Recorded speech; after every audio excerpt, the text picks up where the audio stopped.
Hi, this is Craig Dellinger with a review of the Big Agnes Q-Core SL inflatable sleeping pad for ProLiteGear.com. This is a sleeping pad from Big Agnes that I like much better than the Double Z pad. The reason I like it better is that at 17 ounces, this pad has an R value of 4.5 and it comes in at $140. So there's lots to like there. They achieve that R value by putting ecstatic synthetic insulation inside of it. I prefer the engineering that's gone into the Thermalrest NeoAir series of pads with their triangular shaped baffles that run throughout the inside of these, providing over 100 individual cells. Those cells reduce the temperature gradient and help reduce airflow, convection-based airflow inside those pads.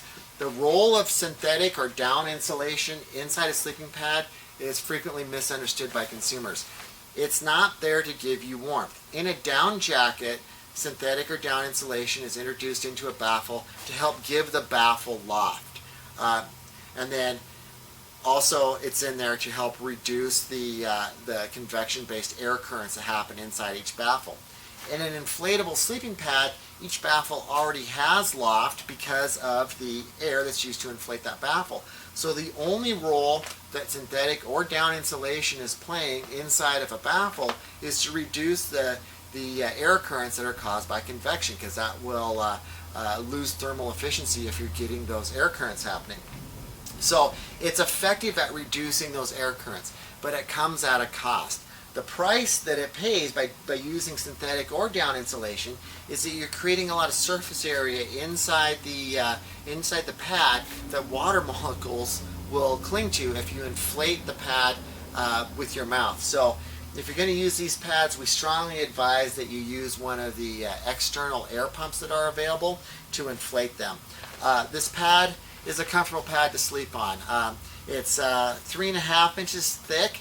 So over an inch thicker than our two award-winning pads.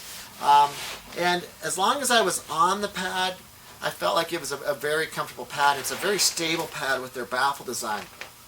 My problem that I have with this pad is just like I had with this pad. It's just not quite as bad. This pad's 4 inches thick. This pad is 3.5 inches thick.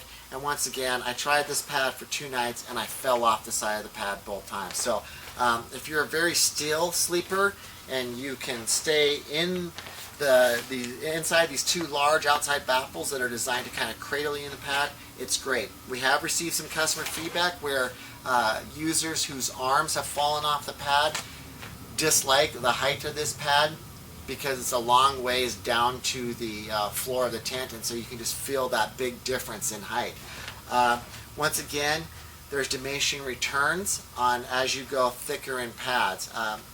Thicker doesn't necessarily mean warmer, and thicker doesn't necessarily mean more comfortable.